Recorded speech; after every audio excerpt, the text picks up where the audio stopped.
আসছে।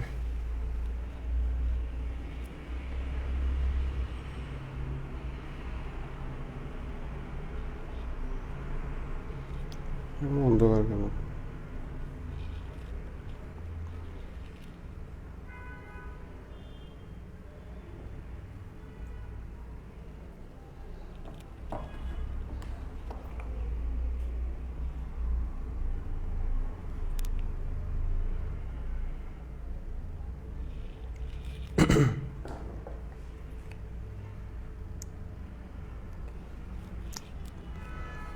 আসসালামু আলাইকুম। কেমন আছেন সবাই? ভালো আছেন? ভাইয়া আসছে অনেক আগে, ভাইয়া নেট কানেকশন হচ্ছিল না, ক্লাস লাইভে যেতেই পারছিলাম না। তো অনেক কষ্টে লাইভে গেলাম, কিন্তু এখন তো এখানে ঝাপসা দেখাচ্ছে। আমার এখানে তো ঝাপসা দেখাচ্ছে, আপনার ওখানে কি ঝাপসা দেখাচ্ছে? এই ওয়াইফাই গুলা ভালো না, ওয়াইফাই অপারেটর গুলা খুব খারাপ, এরা ভালো সার্ভিস দেয় না।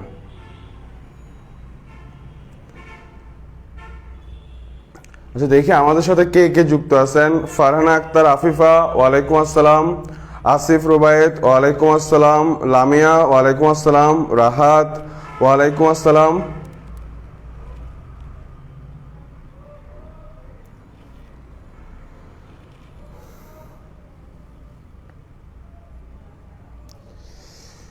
এমডি নাইম হুসাইন, ওয়ালাইকুম আসসালাম।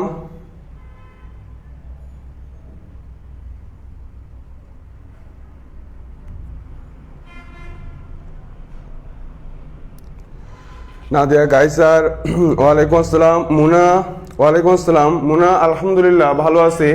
ওয়াইফাই লাইনে খুব সমস্যা করতেছে, ক্লাস ঠিকভাবে নিতে না পারলে মেজাজ খারাপ থাকে, আর লাইভ ক্লাস ঠিকঠাকভাবে নিলে সারাদিন খুব ভালো যায়।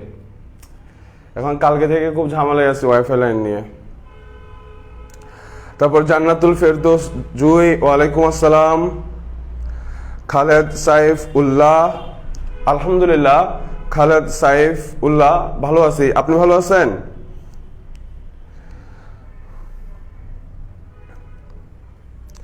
আচ্ছা মুনা হোসেন, ওয়ালাইকুম আসসালাম। আপনি সম্ভবত আজকে লাইভে প্রথম, অথবা আজকে প্রথম কমেন্ট করছেন, আর আগে করলে আমি দেখি নাই। সো যদি আজকে প্রথম হন তাহলে ওয়েলকাম, আশা করি ক্লাসটা ভাল লাগবে। তারপর হচ্ছে মধুমতি, ওয়ালাইকুম আসসালাম। আচ্ছা, তো আপনারা আপনাদের ফ্রেন্ডদেরকে কমেন্টে মেনশন করে দেন যাতে ওনাদের কাছে নোটিফিকেশন যায়। আজকে খুব ভালো একটা ক্লাস হবে ইনশাল্লাহ, যদি ওয়াইফাই লাইনে কোনো সমস্যা না করে। সুমাইয়া জান্নাত, ওয়ালাইকুম আসসালাম। তারপরে রাইসুল ইসলাম, ওয়ালাইকুম আসসালাম। রাইসুল ভালো আছেন আপনি? তারপরে হচ্ছে জান্নাতুল ফেরদৌস, আলহামদুলিল্লাহ ভালো আছি। শুভ ভাইয়া, আলহামদুলিল্লাহ ভালো আছি। শামিমা আক্তার, ওয়ালাইকুম আসসালাম, ভালো আছি। হামিদা বিবি, ওয়ালাইকুম আসসালাম, জি ভালো আছি। আচ্ছা তাহলে ভাইয়া আর দেরি না করে ক্লাসটা শুরু করে দেই, ঠিক আছে? তো আপনারা আপনাদের ফ্রেন্ডদেরকে কমেন্টে মেনশন করে দেন যাতে ওদের কাছে নোটিফিকেশন চলে যায়, ঠিক আছে? ভাইয়া লেট না করি, যেহেতু আমাদের মেইন উদ্দেশ্য হচ্ছে ক্লাস করা, তাহলে আমরা ক্লাস করে ফেলি। জি আলহামদুলিল্লাহ ভালো আছি। নাজমুল মুবাশির সাদি, ওয়ালাইকুম আসসালাম। জান্নাতুল ফেরদৌস, ওয়ালাইকুম আসসালাম। আচ্ছা, তো আমরা ক্লাস শুরু করে দেই। হ্যাঁ, আমরা আজকে যাবো হচ্ছে 9.B তে, ঠিক আছে? তো 9.B তে আমাদের যে টপিকটা নিয়ে আলোচনা করা হয় সেটা হচ্ছে অন্তরজ সহগ বা অন্তরীকরণ, ঠিক আছে? অন্তরজ সহগ নিয়ে আমরা আলোচনা করব। তো দেখেন অন্তরজ সহগের ব্যাপারটা কি জিনিস। আমরা 9.A পড়ে ফেলছি, লিমিট পড়ে ফেলছি, তো এখন আমরা আসবো হচ্ছে 9.B। 9.B হচ্ছে অন্তরীকরণ নির্ণয় করা নিয়ে, ঠিক আছে? তো আমরা আগে পড়া লাগবে হচ্ছে অন্তরজ সহগটা কি জিনিস, ঠিক আছে? তো ভাইয়া সংজ্ঞাটা বলি, ভালো করে শুনেন, ঠিক আছে? কোন বক্ররেখার একটি বক্ররেখার কোন বিন্দুতে অঙ্কিত স্পর্শকের ঢালকে, ভাইয়া কথাটা আরেকবার বলি, ঠিক আছে? একটি বক্ররেখার কোন বিন্দুতে অঙ্কিত স্পর্শকের ঢালকে ওই বিন্দুর সাপেক্ষে ওই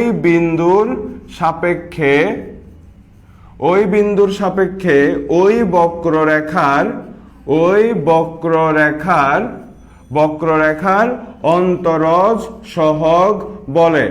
অন্তরজ সহগ নির্ণয় করার প্রক্রিয়াকে বলা হয় অন্তরীকরণ। ঠিক আছে, তো ভাইয়া কথাটা আরেকবার বলতেছি শুনেন। কোন একটি বক্ররেখার কোন বিন্দুতে অঙ্কিত স্পর্শকের ঢালকে ওই বিন্দুর সাপেক্ষে ওই বক্ররেখার অন্তরজ সহগ বলে। আর অন্তরজ সহগ নির্ণয় করার যে প্রক্রিয়া সেটাকে বলা হয় অন্তরীকরণ। ঠিক আছে, তো ভাইয়া স্টেপ বাই স্টেপ আপনাদেরকে ব্যাখ্যা দিচ্ছি যে এখানে কি হচ্ছে না হচ্ছে। ধরেন এটা হচ্ছে ওয়াই অক্ষ আর এটা হচ্ছে এক্স অক্ষ। আর এই দিকে আমি একটা সরল রেখা আঁকলাম। তাহলে এই সরল রেখাটা এক্স অক্ষের ধনাত্মক দিকের সাথে 30 ডিগ্রি কোণ উৎপন্ন করছে। ঠিক আছে, তাহলে এখন আমরা জানি কি একটা সরল রেখা এক্স অক্ষের ধনাত্মক দিকের সাথে যে কোণ উৎপন্ন করে ওই কোণের টেনের মানকে বলা হয় ওই সরল রেখার ঢাল। ঠিক আছে, তাহলে এই সরল রেখার ঢাল আসবে হচ্ছে 1/√3। ঠিক কিনা? একটা সরল রেখার ঢাল বের করার সূত্র ছিল এটা, m = tan θ। তাহলে একটা সরল রেখা এক্স অক্ষের ধনাত্মক দিকের সাথে যে কোণ উৎপন্ন করবে ওই কোণের টেনের মানকে বলা হবে ওই সরল রেখার ঢাল। তাহলে এই সরল রেখাটার ঢাল আসছে 1/√3। ঠিক আছে, তারপরে সরল রেখার ঢাল বের করার আরো অনেক সূত্র আছে। তো মোট কথা হচ্ছে আপনি দেখেন, আপনি এখন এই বিন্দুর সাপেক্ষে হিসাব করলে এই সরল রেখার ঢাল যা আসবে, আপনি যদি এই বিন্দুর সাপেক্ষে হিসাব করেন তখনও সরল রেখার ঢাল সেমই আসবে 1/√3। অর্থাৎ একটা সরল রেখার সকল বিন্দুতে ঢালের মান সেমই আসে। আপনি যে বিন্দুর সাপেক্ষে হিসাব করেন না কেন, কোণ তো চেঞ্জ হবে না, কোণের অনুপাত, কোণ যেহেতু চেঞ্জ হবে না তাহলে ঢালের মানটাও কি হচ্ছে না, চেঞ্জ হচ্ছে না। ঠিক আছে, তো এখান থেকে ভাইয়ের ফার্স্ট পয়েন্ট হচ্ছে একটা সরল রেখার সকল বিন্দুতে ঢালের মান সেম থাকে। আচ্ছা, এবার দেখেন, এবার ধরেন এটা হচ্ছে ওয়াই অক্ষ আর এটা হচ্ছে এক্স অক্ষ। ভাইয়া এখানে একটা বক্ররেখা আঁকলাম। হ্যাঁ, এখানে একটা বক্ররেখা আঁকলাম। এখন খেয়াল করেন, আমি এইখানে এই বিন্দুতে একটা স্পর্শক আঁকছি। তাহলে এই স্পর্শকটা এক্স অক্ষের ধনাত্মক দিকের সাথে যে কোণ উৎপন্ন করছে, ঠিক আছে, যে কোণ উৎপন্ন করছে, আমি যদি এই বিন্দুতে একটা স্পর্শক আঁকি, হ্যাঁ একটা স্পর্শক আঁকি, এই স্পর্শকটা কি সেম কোণ উৎপন্ন করবে? অথবা আমি যদি এই বিন্দুতে এখানে একটা স্পর্শক আঁকি, তাহলে এই স্পর্শকটা কি এক্স অক্ষের ধনাত্মক দিকের সাথে সেম কোণ উৎপন্ন করছে? সেম কোণ উৎপন্ন করে নাই।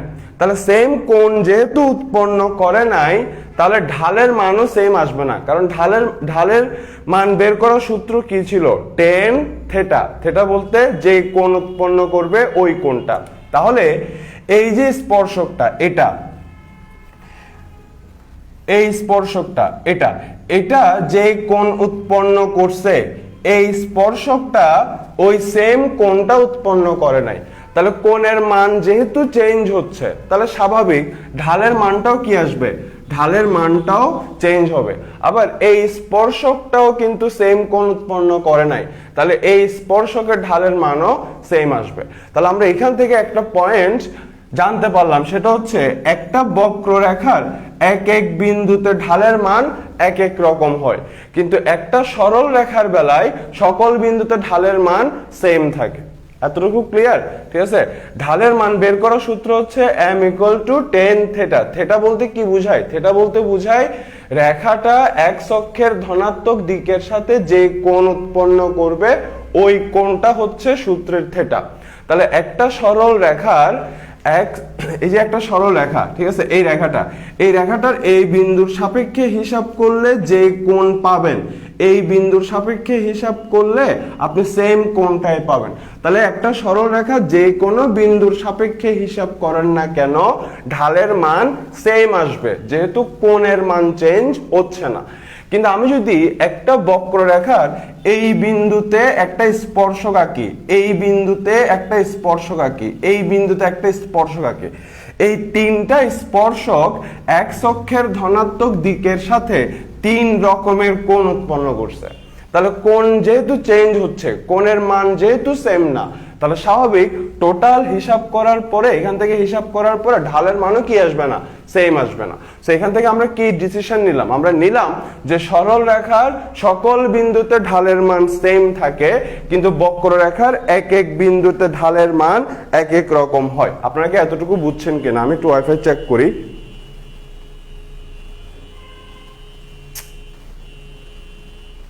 আল্লাহ,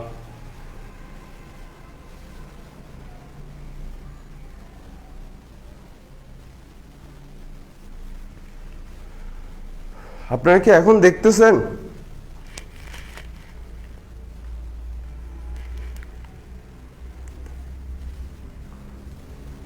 ওকে, তাহলে আপনারা এতটুকু বুঝলেন যে বা বক্ররেখার এক এক বিন্দুতে ঢালের মান এক এক রকম, সরলরেখার সকল বিন্দুতে ঢালের মান সেম। এখন মাথায় রাখবেন, এই যে অন্তরীকরণ সরল রেখা নিয়ে কাজ করে না, অন্তরীকরণ কাজ করে হচ্ছে বক্ররেখা নিয়ে। কেন? কারণ সরল রেখার ঢাল বের করার অনেক সূত্র আমাদের কাছে ইতিমধ্যে আছে, ঠিক আছে? তো অন্তরীকরণ কাজ করে হচ্ছে বক্ররেখা নিয়ে, এই কারণে। ওকে, এবার ভাইয়া পরের পয়েন্টে যাই, ঠিক আছে? আস্তে আস্তে আজকে সব ক্লিয়ার হয়ে যাবে, হ্যাঁ, যে অন্তরীকরণ জিনিসটা আসলে কি। দেখেন পরের পয়েন্টটা আগে দেখেন, পরের পয়েন্টটা বোঝানোর আগে আমি এখানে ধরেন যে এটা নিলাম, একটা ফাংশন নিলাম f of x equal to x square। এখন আমরা এটার গ্রাফ আঁকবো। তো ছোটবেলা থেকে আমরা কিভাবে শিখছিলাম? হ্যাঁ, আমরা শিখছিলাম কি, ধরি y সমান f of x সমান x square, ঠিক আছে? মানে আমি এখানে x এর মান বসাবো, এখান থেকে যে মানটা পাবো সেটা হচ্ছে y এর মান। এটা তো আপনারা অলরেডি এই ধরনের অঙ্ক করার কথা। তো আমি যদি এখান থেকে একটা লিস্ট করি যে x এর মান যদি 1 হয়, x এর মান যদি 1 হয়, তাহলে এখান থেকে আপনি y এর মান পাচ্ছেন কত? এখানে যদি আপনি x এর মান 1 বসান, এখানে যখন x ছিল তখন এই পাশে x বসছে। তা আমি যদি এখন x এর জায়গায় 1 বসাই, তাহলে এই পাশে x এর জায়গায় 1 বসবে, তাহলে 1 কে স্কয়ার করে আসবে 1। তা আমি যদি x এর মান যদি 2 বসাই, তখন আমি কি পাবো? y সমান f of 2, এই পাশে x এর জায়গায় বসবে 2, 2 কে স্কয়ার করে আসবে হচ্ছে 4। তা আমি যদি এখানে x এর মান 3 বসাই, তখন আমি এখানে কি পাবো? এখানে পাবো হচ্ছে 9। তারপরে তো আমি এই তিনটা বিন্দু নিছি, তাহলে x এর মান যখন 1 তখন y এর মান আসে হচ্ছে 1, x এর মান যখন 2 তখন y এর মান আসে 4, x এর মান যখন 3 তখন y এর মান আসে 9। এবার যদি ভাই এখানে গ্রাফ আঁকে, এটা হচ্ছে y অক্ষ, এটা হচ্ছে x অক্ষ, ভালো করে বুঝবেন কিন্তু, এটা নতুন কিছু শিখবেন এখন। ওকে, তাহলে দেখেন আপনার x হচ্ছে ভুজের মান যখন 1, কোটির মান আসছে 1। তা আমি যদি এটা গ্রাফে বসাই, ভুজের মান হচ্ছে 1, কোটির মান হচ্ছে 1, বিন্দুটা আসবে এখানে। ভাই চিত্রটা একটু বড় করে আঁকার জন্য বেশি গ্যাপ নেই, x এর মান হচ্ছে এতটুকু 1, y এর মান হচ্ছে 1, তাহলে বিন্দুটা আসবে এটা। হ্যাঁ, তাহলে এই বিন্দুর স্থানাঙ্ক হচ্ছে 1,1, রাইট? তারপরে x এর মান যখন 2, ভুজ যখন 2, কোটির মান আসে 4, তাহলে ভুজ যখন 2, কোটির মান আসবে 4, তাহলে বিন্দুটা আসবে এইখানে, ঠিক আছে? তারপরে ভুজ যখন 3, কোটে আসবে 9, তাহলে ভুজ যখন 3, কোটে আসবে 9, ধরলাম বিন্দুটা আসবে এখানে, ঠিক আছে? তাহলে এই বিন্দুর ভুজ হচ্ছে 1,1, এই বিন্দুর ভুজ হচ্ছে 2,4, এই বিন্দুর ভুজ হচ্ছে 3,9, ঠিক আছে? এবার ভাই যদি তিনটা বিন্দু যোগ করে দেই, তাহলে এই তিনটা বিন্দু যোগ করে দিলে ভাইয়া এই যে ফাংশনটা, এই ফাংশনটার গ্রাফ পেয়ে গেছে, ঠিক আছে? তো এতটুকু নিয়ে কোনো প্রশ্ন আছে কিনা আমাকে একটু বলে ফেলেন। যদিও এটা তো ক্লাস 9-10 পড়ার কথা, কোনো ঝামেলা থাকার কথা না, তারপরে ভাই একটু জিজ্ঞেস করে নেই যে বুঝছেন কিনা। এখান থেকে আপনারা আজকে নতুন কিছু শিখবেন এই গ্রাফ থেকে, ঠিক আছে? প্রচন্ড গরম লাগতেছে, এত গরম তো আমি অন্দ্রিকে দেখেও হই না। কবু কবু কবু কি গরম, মানে দেখে হই না মিনস আমি ভালো পজিটিভ মিনিং এর কথা বলছি। মানে অন্যদিকে দেখার পর যে বাকবাকুম অবস্থা হয়, আমি ওইরকম হই না, নেগেটিভ মাইন্ডে নিবেন না। আচ্ছা, তো এতটুকু নিয়ে কোনো প্রশ্ন আছে কিনা আমাকে একটু বলেন।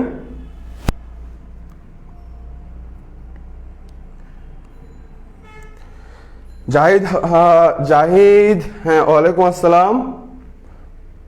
ওকে, এতটুকু নিয়ে কোনো প্রশ্ন নাই, ঠিক আছে, একদম ইজি এগুলা। হ্যাঁ, এবার এখান থেকে নতুন যে জিনিসটা শিখবেন সেটা ভালো করে বুঝেন, খেয়াল করেন কি শিখবেন, ঠিক আছে। আমি এটা দিয়ে একটু বুঝাই, এটা দিয়ে বুঝাচ্ছি। নতুন জিনিসটা কি শিখতেছেন ভালো করে খেয়াল করবেন, এটা কিছুক্ষণ পরে আমাদেরকে হেল্প করবে। তাহলে দেখেন, এই যে বিন্দুটা, এই বিন্দুটার ভুজ হচ্ছে 3, ঠিক। এই বিন্দুর ভুজ হচ্ছে 3, তাহলে ভুজ হচ্ছে 3, কোটি কত আসছে? কোটি আসছে 9।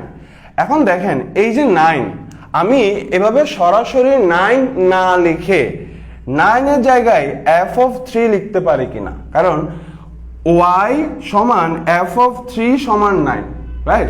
এখানে যখন আমি x এর মান 3 বসাইছি, তখন এখান থেকে হিসাব করার পর পেলাম f(3) আর এই পাশে পেলাম হচ্ছে 9। তার মানে 9 যে কথা, f(3) একই কথা। তাহলে আমি 9 না লিখে চাইলে লিখতে পারি f(3). কোনো সমস্যা কি আছে? কারণ f(3) বলতে কিন্তু ঘুরে ফিরে 9কেই বোঝায়, রাইট। তাহলে সেম ভাবে যদি চিন্তা করেন, এই যে এখানে আছে হচ্ছে 2:4, এখানে আছে হচ্ছে 2:4, আছে না? তাহলে এটাকে যদি ভাই এভাবে লিখি, এটাকে চাইলে ভাই এভাবে লিখতে পারি কিনা, আমি এটা মুছে ফেলি। হ্যাঁ, এটাকে চাইলে ভাই লিখতে পারি 2, আর এই যে 4, এই 4 সমান কে? f(2). তাহলে আমি সরাসরি 4 না লিখে f(2) লিখতে পারি, কোনো সমস্যা তো থাকার কথা না, কারণ 4 যে কথা, f(2) একই কথা। তাহলে সেম ভাবে এখানে আছে 1,1। হ্যাঁ, তাহলে ভাইয়া এখানে 1,1 না লিখে লিখতে পারি হচ্ছে 1, এই 1টা যেমন ছিল তেমন, আর এই যে 1, এই 1টা কার মান? f(1) এর মান। তাহলে 1 এর জায়গায় লিখলাম হচ্ছে f(1). এখন বলেন আমাকে যে এতটুকু বুঝছেন কিনা, আমার এই বলাতে, আমার এই লেখাতে কোনো ভুল কি আছে কিনা, আমাকে একটু কমেন্টে জানাবেন যে বুঝছেন কিনা। হ্যাঁ, আপনারা যারা মানে যারা বুঝছেন তারা আমাকে কমেন্টে বলেন, আর যারা বুঝেন নাই বা আরেকবার কোনো কারণে মিস করছেন নেটওয়ার্কের কারণে, আমি আবার বলি, ঠিক আছে। সেটা হচ্ছে ভাই এখানে জাস্ট একটা ফাংশন নিছি f(x) = x²। এই ফাংশনটার গ্রাফ বসাইছি। এখানে যখন আমি x এর মান 1 বসালাম, তখন y মান আসছে 1। এখানে যখন ভাই x এর মান 2 বসাইছি, তখন y এর মান আসছে 4। এখানে যখন ভাই x এর মান 3 বসাইছি, তখন এখান থেকে হিসাব করার পরে y এর মান আসছে 9। দেন এই তিনটা বিন্দু ভাইয়া গ্রাফে বসাইছে। ওকে, এবার আমি এখানে নরমালি আমরা ছোটবেলা থেকে এভাবে লিখি, বিন্দুর স্থানাঙ্ক এভাবে লিখি, ভুজ, কোটি। তো ভাইয়া বলতে যাচ্ছি, আমি এভাবে সরাসরি 1 না লিখে, 1টা হচ্ছে f(1) এর মান, তাহলে f(1) তো লিখতে পারি। 4 না লিখে 4 এর জায়গায় লিখতে পারি f(2), 9 না লিখে লিখতে পারি f(3). ওকে, আমি একটু বলি, দেখি আপনারা বুঝছেন কিনা সবাই। ওকে, এতটুকু বুঝছেন, ঠিক আছে, ফাইন। এবার দেখেন, তাহলে আপনি যদি তিনটা একটু চেক করেন, তাহলে আপনি একটা লিঙ্ক খুঁজে পাবেন। কি লিঙ্ক? দেখেন, ভুজ এখানে আছে ভুজ 1, কোটি কত আসছে? f(1). এখানে ভুজ 2, কোটি কত আসছে? f(2). এখানে ভুজ 3, কোটি কত আসছে? f(3). তার মানে এখানে ব্যাপারটা হচ্ছে এরকম, ভুজ যত, কোটি হচ্ছে f তত। ভুজ যত, কোটি হচ্ছে f তত। ভুজ যত, কোটি হচ্ছে f তত। তার মানে আমি যদি এই ফরম্যাটে বিন্দুর স্থানাঙ্ক লিখি, তার মানে ভুজ যদি হয় x, কোটি আসবে f(x). ভুজ যদি হয় g, কোটি আসবে f(g). ভুজ যদি হয় অন্দ্রিলার o, তাহলে কোটি আসবে f(o). ঠিক আছে, তাহলে এই যে স্থানাঙ্ক যে এইভাবেও প্রকাশ করা যায়, এটা ক্লিয়ার কিনা? আমাদের মোটামুটি জটিল পার্ট শেষ, এখন আমরা মূল ইয়াতে যাবো গা। হ্যাঁ, এতটুকু বুঝছেন কিনা আমাকে একটু বলে ফেলেন। এই যে এভাবে যে বিন্দুর স্থানাঙ্ক বসানো যায়, এটা কি বুঝছেন কিনা ঠিকঠাক?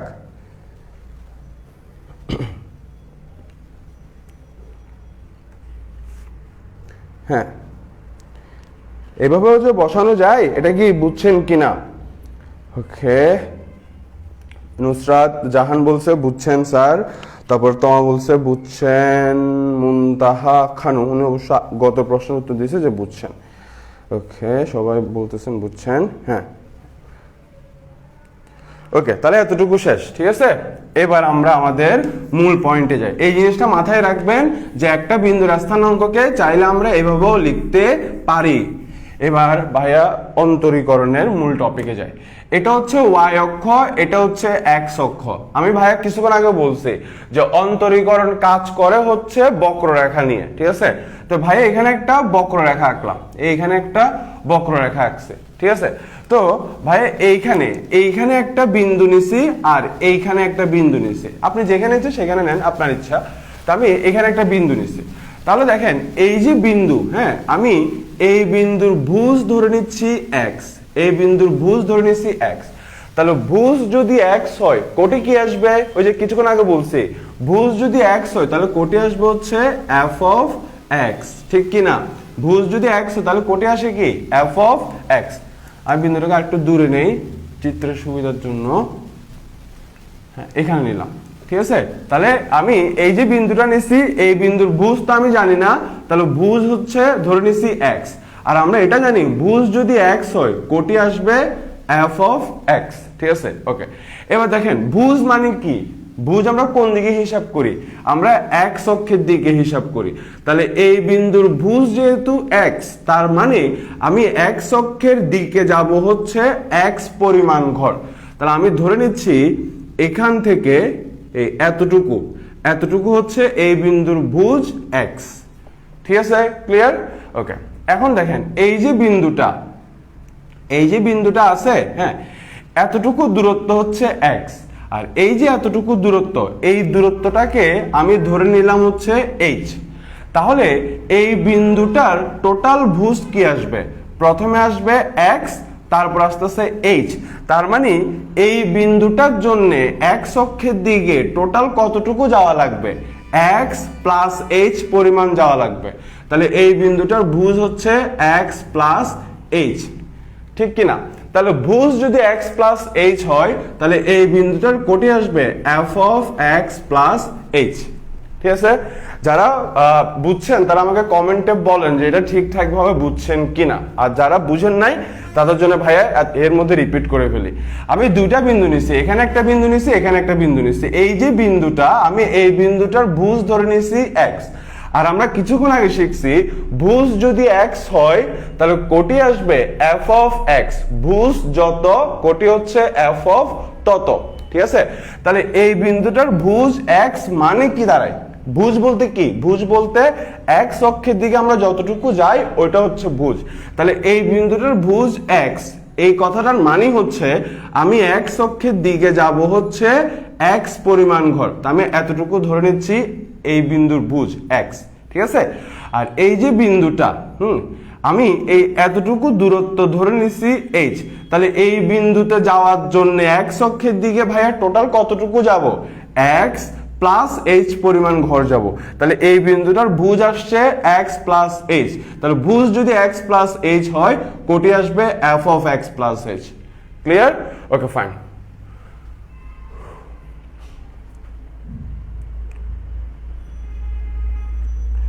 ওকে, সবাই বলছেন যে বুঝছেন, ফাইন। তাহলে এই দুটো ক্লিয়ার। হ্যাঁ, এবার যদি আমি এই দুইটা বিন্দুকে যোগ করি, দেখেন আমি যদি এই দুইটা বিন্দুকে যোগ করি তাহলে ভাই একটা রেখা পাচ্ছে, ঠিক আছে। এখন আমরা এই রেখাটার ঢাল বের করব, এই রেখাটার ঢাল বের করব, ঠিক আছে। তো আমরা ক্লাস 9-10ও পড়ে আসছি, ইন্টারের সরলরেখাতেও পড়ে আসছি। একটা রেখা, এই যে একটা রেখা, হ্যাঁ, একটা রেখার উপরে অবস্থিত দুইটা বিন্দুর স্থানাঙ্ক জানা থাকলে ঢাল বের করার সূত্র কি? ঢাল বের করার সূত্র হচ্ছে বিন্দু দুইটার কোটিদ্বয়ের বিয়োগফল ডিভাইডেড বাই ভুজদ্বয়ের বিয়োগফল। তাহলে এখান থেকে যদি ভাই হিসাব করি তাহলে আসবে হচ্ছে এটা, ঠিক আছে, এটা আমরা 9 10 পড়ে আসছি, ইন্টারও পড়ছি যে একটা সরল রেখার উপরে অবস্থিত দুইটা বিন্দুর স্থানাঙ্ক থাকলে ঢাল বের করার সূত্র হচ্ছে কোটি দ্বয়ের বিয়োগফল ডিভাইডেড বাই ভুজ দ্বয়ের বিয়োগফল। ঠিক আছে, ক্লিয়ার? ওকে, তাহলে এই সরল রেখাটা ঢাল আসছে এটা, তো ভাই এতটুকু রাখি। এবার ভাই আরেকটা ইয়াতে যাই, দেখেন এটা হচ্ছে ওয়াই অক্ষ, এটা হচ্ছে এক্স অক্ষ, সেম এই চিত্রটা ভাই এখানে আবার আঁকছি, ওকে ঠিক আছে, কোনো একদম সেম চিত্র আঁকছি। এখন দেখেন এখানে যে ভাইয়া দুইটা বিন্দু নিছি, এই দুইটা বিন্দুর মাঝখানে অনেক গ্যাপ, এতটুকু পরিমাণ গ্যাপ, অনেক দূরে নিছি। তো ভাই কি করলাম, এই দুইটা বিন্দুকে একদম কাছাকাছি নিলাম। ধরেন একটা বিন্দু নিলাম হচ্ছে এইখানে, এইখানে নিছি, এইখানে আরেকটা বিন্দু নিলাম হচ্ছে একদম এটার গা ঘেঁষে, হ্যাঁ, মানে ওরা এতটা কাছাকাছি যে তাদের মাঝখানের যে গ্যাপ, এই গ্যাপটা হচ্ছে একদম শূন্যের কাছাকাছি। কথা কি বুঝছেন?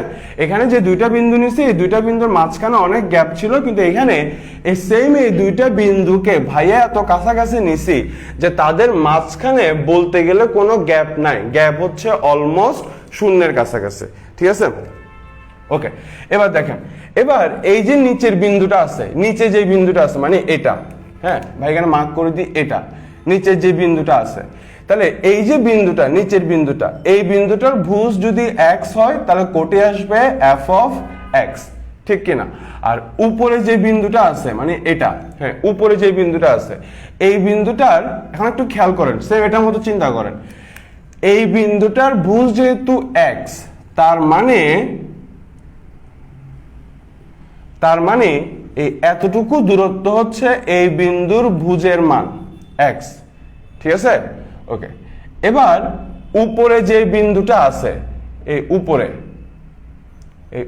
যে বিন্দুটা আছে উপরে, তাহলে দেখেন এই নিচের বিন্দুটা আর এই উপরের বিন্দুটা, এই দুইজনের মাঝখানে কিন্তু একটু ছোট্ট করে গ্যাপ আছে, এই এতটুকু ছোট্ট করে একটা গ্যাপ আছে, গ্যাপ হচ্ছে অলমোস্ট শূন্যের কাছাকাছি, কিন্তু গ্যাপ কিন্তু আছে, হয়তো গ্যাপের মানটা হচ্ছে একদম শূন্যের কাছাকাছি, বাট গ্যাপ থাকবে। ঠিক আছে, তাহলে এই যে মাঝখানে ছোট্ট গ্যাপ, হ্যাঁ এই গ্যাপটাকে ভাইয়া যদি এইচ ধরে নেই, তাহলে উপরের বিন্দুটার ভুজ টোটাল কি আসবে? ভুজ আসবে এখান থেকে এতটুকু হচ্ছে এক্স, আর এখান থেকে এতটুকু হচ্ছে এইচ, তাহলে টোটাল আসবে হচ্ছে এক্স প্লাস এইচ।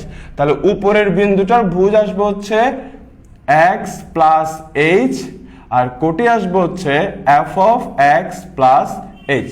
ঠিক আছে, আমাকে একটু বলেন যে এটা ধরতে পারছেন কিনা, আমাদের প্রায় শেষের দিকে, হ্যাঁ সূত্র অলমোস্ট আমরা বের করে ফেলছি, তো এটা বুঝছেন কিনা আমাকে একটু বলেন কমেন্টে, হ্যাঁ এটা বুঝতে হবে।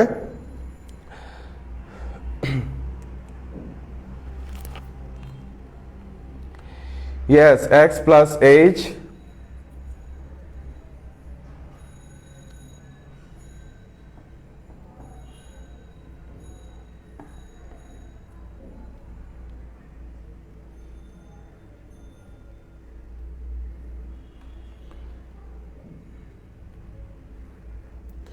ওকে, তাহলে এটা যদি বুঝেন, ঠিক আছে, তাহলে এবার খেয়াল করেন, হ্যাঁ এবার খেয়াল করেন, আমি যদি এখন এই দুইটা বিন্দুকে যোগ করে একটা রেখা আঁকি, এই দুইটা বিন্দুকে যোগ করে একটা রেখা আঁকলাম, এই রেখা আঁকলাম, ঠিক আছে, তাহলে দেখেন আপনি এখানে এই দুইটা বিন্দুকে যদি যোগ করে একটা রেখা আঁকেন, তাহলে আপনি এই রেখাটা পাচ্ছেন।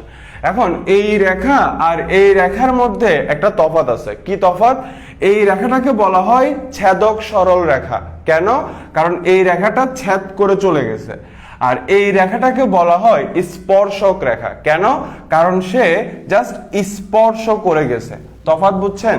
এটা ছেদ করে গেছে, এটাও সরল রেখা, এটাও সরল রেখা, দুইটা কিন্তু সেম, বাট কথা হচ্ছে এটাকে বলা হয় ছেদক সরল রেখা কারণ সে ছেদ করে গেছে, আর এটাকে বলা হয় স্পর্শক রেখা কারণ সে স্পর্শ করে গেছে।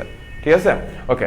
তাহলে এখন দেখেন এই যে স্পর্শক রেখাটা, এই স্পর্শক রেখার উপরে এই যে দুইটা বিন্দু, এই দুইটা বিন্দুর স্থানাঙ্ক কিন্তু আপনি জানেন। তাহলে আমরা কি বলছিলাম, যদি একটা সরল রেখা, সেটা স্পর্শক হোক বা ছেদক হোক, একটা সরল রেখার উপরে অবস্থিত দুইটা বিন্দুর স্থানাঙ্ক যদি আমরা জানি, তাহলে ঢাল বের করার সূত্র কি ছিল? ঢাল বের করার সূত্র ছিল বিন্দু দুইটার কোটিদ্বয়ের বিয়োগফল। তাহলে উপরের বিন্দুটার কোটি হচ্ছে এটা, কোটিদ্বয়ের বিয়োগফল ডিভাইডেড বাই ভুজদ্বয়ের বিয়োগফল। তাহলে এখান থেকে যদি আমরা হিসাব করি তাহলে আমরা পাবো হচ্ছে এটা, ঠিক আছে, এটা পাচ্ছে। ওকে, তাহলে এতটুকু ক্লিয়ার। এখন যদি আপনি একটু চিন্তা করেন তাহলে দেখেন ছেদক সরল রেখার ঢাল যা আসছে, স্পর্শক রেখার ঢাল কিন্তু হুবহু সেম আসছে, কোনো চেঞ্জ কিন্তু নাই। তাহলে আপনি এখন একটু চিন্তা করেন, আমি যদি এখন হঠাৎ করে আমার রুমের মধ্যে কেউ একজন আসলো, ঠিক আছে, আসলো, তা আমি তাকে জিজ্ঞেস করলাম যে এই যে দুইটা ঢাল বের করছি, এই দুইটা ঢালের মধ্যে কোনটা ছেদক সরল রেখার ঢাল আর কোনটা স্পর্শকের ঢাল বলো তো দেখি। সে কি বলতে পারবে? সে বলতে পারবে না। কেন বলতে পারবে না? কারণ ঢাল দুইটা সেম। কোনটা দিয়ে কাকে বোঝানো হচ্ছে এটা বোঝার কোনো উপায় নাই, ঠিক আছে। তো এই যে কনফিউশন, এই কনফিউশন দূর করার জন্য আমরা একটা প্যারামিটারের সাহায্য নিচ্ছি। কি সাহায্য? দেখেন আমরা সামনে লিখে দিলাম, এই যে সামনে লিখে দিলাম এই যে দুইটা বিন্দুর মাঝখানের দূরত্ব হচ্ছে h, ঠিক আছে।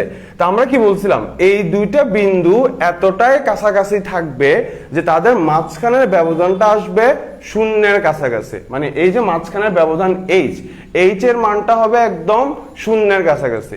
তো ভাইয়ের সামনে লিখে দিলাম যে limit h tends to 0, limit h tends to 0। মানে আমরা বলে দিছি যে এখানে h বলতে কি বোঝানো হচ্ছে, এখানে h বলতে বোঝানো হচ্ছে শূন্যের কাছাকাছি কোন একটা মান। কিন্তু ভাই এখানে এই ধরনের কিছু লিখি নাই, তার মানে ভাই এখানে বলতে চাচ্ছি যে এখানে h এর মান শূন্যের কাছাকাছি না। এখন এটা বলে কি লাভ হয়েছে? লাভ হয়েছে এটা দেখেন, এই যে দুইটা বিন্দু, এই দুইটা বিন্দুর মাঝখানের গ্যাপ কিন্তু অনেক বেশি। সো দুইটা বিন্দুর মাঝখানের গ্যাপ যখন অনেক বড় হয় তখন ওই দুইটা বিন্দুকে যোগ করে আপনি পান হচ্ছে ছেদক সরল রেখা। আর দুইটা বিন্দুর মাঝখানের গ্যাপটা যখন, এই মাঝখানের গ্যাপটা যখন শূন্যের কাছাকাছি হয় তখন ওই দুইটা বিন্দুকে যোগ করে আপনি পান হচ্ছে স্পর্শক রেখা। তফাৎ বুঝছেন? যে h এর মান যখন বড় হয় তখন আপনি পাবেন হচ্ছে ছেদক সরল রেখা, আর এই মাঝখানের ব্যবধান h এর মান যখন শূন্যের কাছাকাছি হয় তখন বাই ডিফল্ট ওই দুইটা বিন্দু যোগ করে আপনি কি পাবেন? স্পর্শক রেখা পাবেন। তাহলে যখনই কেউ দেখবে যে এখানে h বলতে বোঝানো হচ্ছে শূন্যের কাছাকাছি কোন একটা মান, তখন সে বলবে যে ব্যবধান যখন শূন্যের কাছাকাছি হয় তখন ওই দুইটা বিন্দু যোগ করে পাওয়া যায় হচ্ছে স্পর্শক রেখা। তার মানে যেহেতু এটার ব্যবধান শূন্যের কাছাকাছি তাহলে এটা হচ্ছে স্পর্শকের ঢাল, আর এটার ব্যবধান যেহেতু শূন্যের কাছাকাছি না তার মানে এটা দিয়ে বোঝানো হচ্ছে ছেদক সরল রেখার ঢাল। তাহলে কি কোনো কনফিউশন আছে আর? ঠিক আছে, তাহলে এতটুকু নিয়ে কোনো সমস্যা আছে কিনা আমাকে একটু বলেন। এতটুকু নিয়ে কোনো সমস্যা আছে কিনা আমাকে একটু বলেন। অবুক লাইভে কমতে কমতে 37 জন চলে আসছে, 36 জন চলে আসছে। ক্লাস নেই আবার?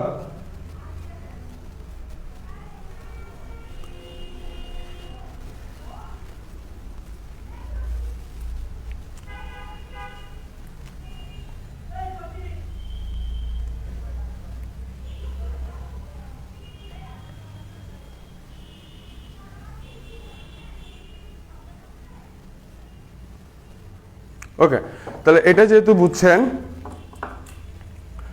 আচ্ছা তাহলে এটা হচ্ছে আমাদের স্পর্শকের ঢাল। এবার এই কথার সাথে একটু মিলান, ঠিক আছে। এখানে আমরা অন্তরজ সহগের সংজ্ঞা লিখছিলাম, কথার একটু মিলান।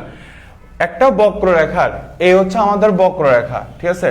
একটা বক্ররেখার কোন বিন্দুতে, এটা হচ্ছে সেই বিন্দু, ঠিক আছে। এখন আপনি বলতে পারেন যে ভাই আপনি এখানে তো বলছেন কোন বিন্দুতে, আপনি এখানে একটা বিন্দু বুঝাইছেন, কিন্তু এখানে তো ভাই আপনি দুইটা বিন্দু কাউন্ট করছেন। দেখেন এখানে বিন্দু দুইটা এতটাই কাছাকাছি যে তাদের মাঝখানে ব্যবধান হচ্ছে শূন্যের কাছাকাছি। তাহলে এই দুইটা বিন্দু এতটাই কাছাকাছি যে তাদের মাঝখানে বলতে গেলে কোনো গ্যাপই নাই। গ্যাপ আছে কিন্তু সেটা অতি ক্ষুদ্র, উপর থেকে দেখে মনে হবে যে এখানে আসলে কোনো মানে দুইটা বিন্দু না, মনে হবে একটা বিন্দু। এই কারণে সংজ্ঞায় একটা বিন্দু নেওয়া হয়েছে, ঠিক আছে। তাহলে একটা বক্ররেখার কোনো বিন্দুতে অঙ্কিত স্পর্শকের ঢাল, এই অঙ্কিত স্পর্শকের ঢাল, এই যে ঢাল, এই ঢাল, এটাকে বলা হবে ওই বিন্দুর সাপেক্ষে ওই বক্ররেখার অন্তরজ সহগ। মানে আপনি এই বিন্দুতে একটা স্পর্শক আঁকছেন, তাহলে এই স্পর্শকে যে ঢালটা পেলেন, এই ঢালের মানটাকে বলা হবে এই বিন্দুর সাপেক্ষে এই বক্ররেখার অন্তরজ সহগ। এই বিন্দুর সাপেক্ষে কথাটা কেন বলা হচ্ছে? কারণ আমরা ক্লাসের শুরুতেই দেখছিলাম যে বক্ররেখার এক এক বিন্দুতে ঢালের মান এক এক রকম হয়। এই বিন্দুর সাপেক্ষে ঢালের মান যা আসছে, এই বিন্দুর সাপেক্ষে ঢালের মান, এখানে যদি একটা বিন্দু নেই, এই বিন্দুর সাপেক্ষে ঢালের মান একই রকম নাও আসতে পারে। বুঝছেন কথাটা? এই কারণে এখানে বিন্দুর সাপেক্ষে কথাটা বলা আছে। তাহলে ক্লিয়ার? কি বললাম? যে একটা বক্ররেখার কোন বিন্দুতে অঙ্কিত স্পর্শকের ঢালকে, এই যে ঢালকে ওই বিন্দুর সাপেক্ষে, মানে এই বিন্দুর সাপেক্ষে এই বক্ররেখার অন্তরজ সহগ বলা হবে। তাহলে এটাকে, এই যে ঢালের মানটা পেলেন, এটাকেই বলা হবে এই বিন্দুর সাপেক্ষে এই বক্ররেখার অন্তরজ সহগ। ঠিক আছে? ক্লিয়ার? তাহলে এখন থেকে মাথায় রাখবেন, অন্তরজ সহগ বলতে কি বোঝায়? অন্তরজ সহগ বলতে বোঝায় স্পর্শকের ঢালকে। দেখেন, কোন বিন্দুতে অঙ্কিত স্পর্শকের ঢালকে বলা হয় অন্তরজ সহগ, আর অন্তরজ সহগ নির্ণয় করার প্রক্রিয়াকে বলা হয় অন্তরীকরণ। ঠিক আছে? তার মানে অন্তরীকরণ করে আপনি কি বের করেন? অন্তরীকরণ করে আপনি অন্তরজ সহগ বের করেন। আর অন্তরজ সহগ কি জিনিস? অন্তরজ সহগ হচ্ছে স্পর্শকের ঢাল। তাহলে এখন থেকে মাথায় রাখবেন যে অন্তরীকরণের কাজই হচ্ছে একটা বক্ররেখার কোন বিন্দুতে স্পর্শকের ঢাল বের করা। মাথায় রাখবেন, আপনারা ভুলে যান এটা। ভাই জিজ্ঞেস করে আপনাদের যে অন্তরীকরণের কাজ কি? অন্তরীকরণের কাজ হচ্ছে একটা বিন্দুতে স্পর্শকের ঢাল বের করা। এটাই হচ্ছে অন্তরীকরণের কাজ। ক্লিয়ার? ওকে, দেখেন, তাহলে এটা হচ্ছে, এটাকে আমরা বলি হচ্ছে মূল নিয়মের সূত্র। তো যখন আপনাকে পরীক্ষায় একটা ফাংশন দিয়ে দিবে আর বলবে মূল নিয়মে এই ফাংশনের অন্তরজ সহগ বের করো, অন্তরজ সহগ মানে হচ্ছে স্পর্শকের ঢাল বের করা। তা আপনাকে যখন প্রশ্ন বলবে যে মূল নিয়মে এই ফাংশনের অন্তরজ সহগ বের করো, তখন আপনাকে এই সূত্রটা ইউজ করে বের করা লাগবে, কারণ প্রশ্নে মূল নিয়ম বলা আছে। মূল নিয়ম বলতে এই সূত্রটাকেই বোঝানো হয়। ঠিক আছে? ওকে, এবার ভাইয়া এরপরের টপিকে যাই। এতটুকু যেহেতু ক্লিয়ার, ওকে, এতটুকু যেহেতু ক্লিয়ার, এরপরের টপিকে যাই। এবার দেখেন, এবার যেটা হয় সেটা হচ্ছে আমরা এই যে কিছুক্ষণ আগে আমরা সরলরেখার ঢালকে প্রকাশ করছিলাম হচ্ছে এভাবে, m = tan θ। আর এটা কিসের ঢাল? এটা হচ্ছে স্পর্শকের ঢাল। ঠিক আছে? তো অন্তরীকরণে আমরা স্পর্শকের ঢালকে এরকম m দিয়ে প্রকাশ করি না, আমরা প্রকাশ করি হচ্ছে dy dx, এটা দিয়ে। ঠিক আছে? এই যে ঢালটা, সরি, এই যে ঢালটা, এই ঢালটাকে আমরা প্রকাশ করি হচ্ছে dy dx দিয়ে। dy dx দিয়ে বোঝানো হচ্ছে যে x এর সাপেক্ষে y এর অন্তরজ সহগ। ঠিক আছে? x এর সাপেক্ষে y এর অন্তরজ সহগ dy dx, বাই বলা যাবে না, dy dx। এটা দিয়ে কি বোঝানো হচ্ছে? যেমন d dx, যদি y না থাকে, শুধু d dx থাকে, এটা দিয়ে বোঝানো হচ্ছে যে এই যে আপনি ঢাল বের করলেন, আপনি কার সাপেক্ষে বের করলেন? আপনি x এর সাপেক্ষে বের করলেন। ঠিক আছে? তাহলে এটা হচ্ছে d dx। এই কথাটার মানে হচ্ছে যে আমি x এর সাপেক্ষে বের করছি। কার পরিবর্তন বের করছেন? y এর পরিবর্তন বের করছেন। তো এটাকে আমরা টোটাল লিখি হচ্ছে dy dx। তাহলে মাথায় রাখবেন, অন্তরীকরণ আমরা ঢালকে এরকম m দিয়ে লিখি না, আমরা লিখি হচ্ছে dy dx দিয়ে। আর এটাই হচ্ছে আমাদের স্পর্শকের ঢাল। তো মূলত এটাই হচ্ছে আমাদের মেইন, এই সূত্রটাই হচ্ছে আমাদের মেইন। ঠিক আছে? ওকে, এবার এতটুকুনি, আপনাদের কোনো প্রশ্ন থাকলে করে ফেলেন। আমি যথেষ্ট পরিমাণ চেষ্টা করছি যে আপনাদেরকে নতুন করে নতুন কিছু শেখানোর জন্য, ঠিক আছে। অন্তরীকরণ জিনিসটা আপনারা ক্লাস 9-10-এ পড়ে আসেন নাই, হ্যাঁ, আপনারা ক্লাস 9-10-এ পড়েন নাই, ইন্টারে আপনারা প্রথম অন্তরীকরণ পড়ছেন। তো এই বিষয়টা সম্পর্কে একটা ভালো কনসেপ্ট থাকাটা খুব দরকার। তো আমি চেষ্টা করছি, লাইভ ভিডিও ইন্টারাপ্টেড কেন?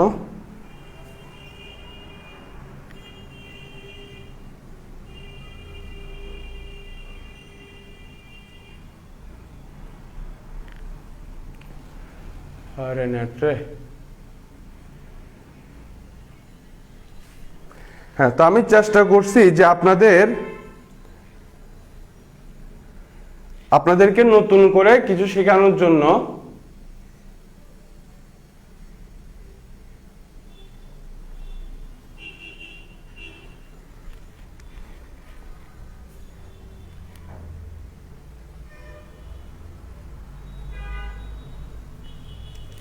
ভাইয়ার এখানে তো ঠিক দেখা যাচ্ছে।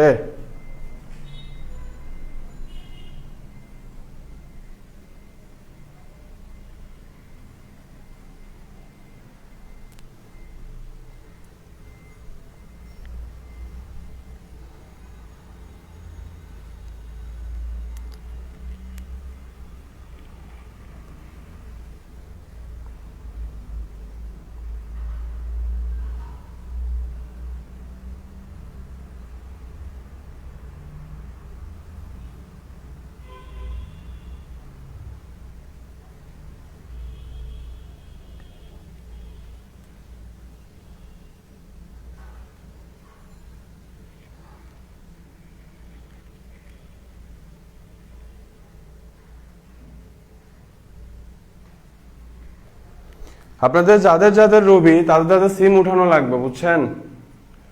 ভাই বলে দিই আপনাদেরকে, রবি কোম্পানি নাকি নতুন করে কি শুরু করছে। ভাইয়া কালকে নেট কানেকশন হচ্ছিল না, পরে সিম উঠানো লাগছে। সিম উঠানোর পরে তারপরে তাও এখন একটু নেট কানেকশন পাচ্ছি, তাও অনেক ঝাপসা। তো আপনাদের সিম উঠানো লাগবে। আচ্ছা, তো এটা নিয়ে কোনো সমস্যা আছে কিনা? তো মোট কথা হচ্ছে এটাকে বলা হয় মূল নিয়মের সূত্র। আর এই যে মূল নিয়মের সূত্র, এটা কি? এটা হচ্ছে স্পর্শকের ঢালকে বোঝায়। তো সরলরেখা আমরা ঢালকে যদিও এম দিয়ে প্রকাশ করি, কিন্তু অন্তরীকরণে আমরা ঢালকে লিখি হচ্ছে এভাবে ডিওয়াই ডিএক্স দিয়ে। ডিওয়াই ডিএক্স দিয়ে বোঝানো হচ্ছে, ডিডিএক্স দিয়ে বোঝানো হচ্ছে যে আমি এক্স এর সাপেক্ষে পরিবর্তন বের করছি। এক্স এর সাপেক্ষে পরিবর্তন বের করছি। কার পরিবর্তন বের করছি? ওয়াই এর পরিবর্তন বের করছে, ঠিক আছে। তো এটা নিয়ে অনেকের একটু সমস্যা থাকে যে ভাই এখানে আপনি আসলে কি বলছেন, বুঝি নাই। এটা আসলে বুঝবেন আপনি। দেখেন, মনে আছে আমরা যখন ঢাল বের করি, কোন ঢাল বের করার সময় আমাদের সূত্র কি ছিল?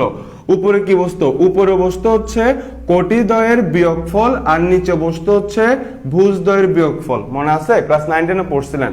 ঢাল বের করছিলাম আমরা এভাবে, এখানে দেখেন কোটিদ্বয়ের বিয়োগফল, এই দুইটা বিন্দুর কোটিদ্বয়ের বিয়োগফল, নিচে আসছিল ভুজদ্বয়ের বিয়োগফল। তাহলে দেখেন, আপনি উপরে যে থাকে তার পরিবর্তন হিসাব করা হয়, নিচে যে থাকে তার সাপেক্ষে হিসাব করা হয়, ঠিক আছে। তার নিচে আছে ভুজদ্বয়ের পরিবর্তন, তার মানে আপনি কার সাপেক্ষে হিসাব করছেন? আপনি ভুজদ্বয়ের পরিবর্তনের সাপেক্ষে হিসাব করছেন। কার পরিবর্তন হিসাব করছেন? উপরে আছে কোটিদ্বয়ের বিয়োগফল, তাহলে আপনি কোটিদ্বয়ের পরিবর্তন হিসাব করছেন। এই জিনিসটা বুঝছেন? ঠিক আছে। তাহলে কোটিদ্বয়ের পরিবর্তনের সাপেক্ষে আপনি ভুজদ্বয়ের পরিবর্তন বের করছেন। তাহলে তার মানে নিচে যেহেতু কোটিদ্বয়ের পরিবর্তন বসছে, তার মানে আপনি কোটিদ্বয়ের পরিবর্তনের সাপেক্ষে ভুজদ্বয়ের পরিবর্তনের সাপেক্ষে কোটিদ্বয়ের পরিবর্তন বের করছেন। তো এটাকে আমরা লিখি হচ্ছে এভাবে, হ্যাঁ, শুধু ডিডিএক্স দিয়ে বোঝানো হচ্ছে যে আমি এক্স এর সাপেক্ষে মানে ভুজের সাপেক্ষে পরিবর্তন বের করছি। কার পরিবর্তন বের করছি? উপরে কে আছে? উপরে আছে হচ্ছে কোটির পরিবর্তন বের করছি। আর এভাবে আসছে ডিওয়াই ডিএক্স, ঠিক আছে।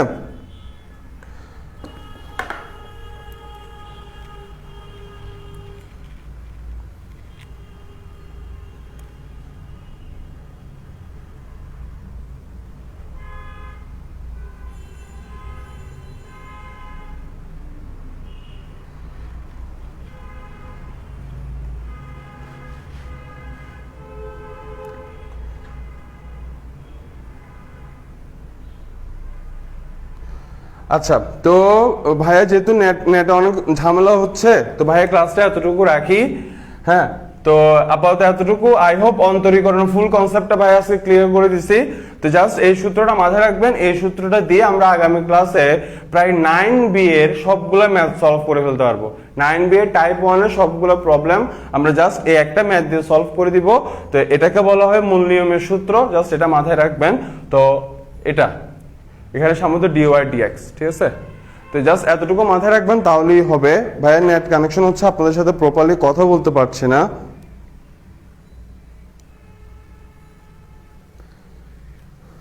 ওকে, আর আমাদেরকে মনে হয় ক্লাসটা সন্ধ্যায় নেওয়া লাগবে।